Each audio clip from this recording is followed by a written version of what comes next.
मित्रांनो, चालू आहे पेरणी. आज आहे दुसरा दिवस पेरणीचा मित्रांनो. कालपासून पेरणी चालू झाली आहे बघा. आज आहे 25 जून. पेरणी चालू आहे बघा. सोयाबीन आणि तूर आणि मूग आणि उडीद. सध्या मी पेरत आहे सोयाबीन आणि तूर मित्रांनो. एक नंबर पेरणी होत आहे मित्रांनो. सध्या पावसाचं वातावरण आहे. पाऊस आहे तेवढं चांगलं पडत नाही मित्रांनो. तेवढं जेमतेम पडलं आहे पाणी पाऊस. त्याच्यामुळं मागे पडल्यामुळं पेरणी लोक चालू केलेत मित्रांनो पेरायला. पावसाची वाट बघत बसल्यावर अजून लई मागे पडते. आता पेरायसारखी वल झाल्यामुळं पेरणी चालू केलेत शेतकऱ्यांनी मित्रांनो. ट्रॅक्टर आहे 52 गेअर प्रो. मशीन आहे, गेअरची मशीन आहे मित्रांनो. एक नंबर मशीन आहे पेरणी करायला. गेअरच्या मशीनमध्ये मित्रांनो बी जास्त पडत नाही आणि आपटले की दोंडा बिंडा लागले का बी जास्त पडते मित्रांनो. फिरक्याच्या मशीनमध्ये, गेअरच्या मशीनमध्ये बी जास्त पडत नाही शेतकरी मित्रांनो. ट्रॅक्टरचे वेट बीट सगळे काढून ठेवले जास्त रान दबणी म्हणून मित्रांनो. व्यवस्थित पेरत देत आहे मित्रांनो शेतकऱ्याचं. शेतकऱ्याचं शेतामध्ये गेल्यावर उगा पळवापळी करायचं नाही. शेतकरी कसं पेरलं की म्हणते मागून नंतर बोलत नाही मित्रांनो. त्याच्यामुळे व्यवस्थित दमाने पेरून द्यायचं. व्हिडिओ आवडला तर लाईक करा, सबस्क्राईब करा मित्रांनो. सकाळपासून चालू केले बघा पेरणी. सकाळचे 8 वाजलेत मित्रांनो.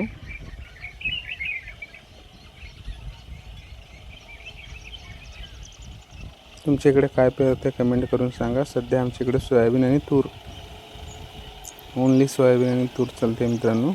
थोडेफार शेतकरी मूग उडीद पेरतात, ते घरच्या पुरतं तेवढं मित्रांनो. जास्त पेरत नाही. घरी जेवढे लागते आपल्याला तेवढंच पेरतात मित्रांनो. मिरग निघून गेले की मित्रांनो आज 25 जुलै असल्यामुळं 7 तारखेला जर पाऊस व्यवस्थिशीर पडला तर मूग उडीद जास्त पेरतात. मागे पडले मित्रांनो पेरणी. आमदा 20-25 दिवस मागे पडले मित्रांनो. जवळपास 20 दिवस तर मागे पडले पेरणी. गेल्या वर्षी मित्रांनो 18 ते 19 तारखेला पेरणी झाली होती मित्रांनो जुलैच्या. आता कालपासून सुरुवात झाली मित्रांनो. 25 तारखेपासून अजून काय बी 10 तारखेपर्यंत पुढच्या महिन्यातल्या जुलै 10 तारखेला संपल पेरणी मित्रांनो.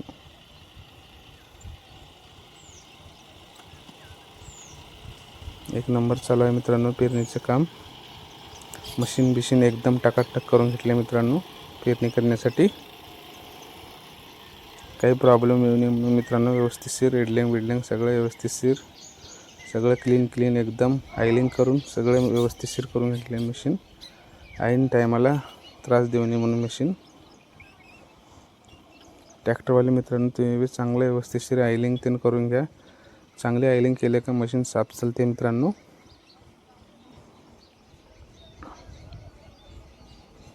व्हिडिओ आवडला तर लाईक करा, सबस्क्राईब करा मित्रांनो. ते शेत झालं बघा. काही दुसऱ्या शेतामध्ये आलो पेरायला. इथं पण तूर आणि सोयाबीन पेरत आहे मित्रांनो. तुम्ही बघू शकता तिकडे आभाळ बघा. नांदेड साईडला भरपूर पाणी पडत आहे बघा. कसला आभाळ आहे मित्रांनो, काळभोर. चालू आहे पेरणी मित्रांनो सोयाबीनची. जय जवान जय किसान मित्रांनो. आज पेरले बघा 12 एकर. आता हे चालू आहे 13वा एकर. अजून सध्या आमच्या इकडे तेवढं पेरणी चालू नाही मित्रांनो. अजून भरपूर पाऊस पडेल नाही आमच्या इकडे. जे चवळ रान आहे ते चालू आहे मित्रांनो पेरणी. अजून चांगल्या रानला, काळ्या रानला वल झाली बघा शेतकरी मित्रांनो. बघा कसला आभाळ आहे. नांदेड साईड देगलूरला पाऊस भरपूर आहे बघा. देगलूरला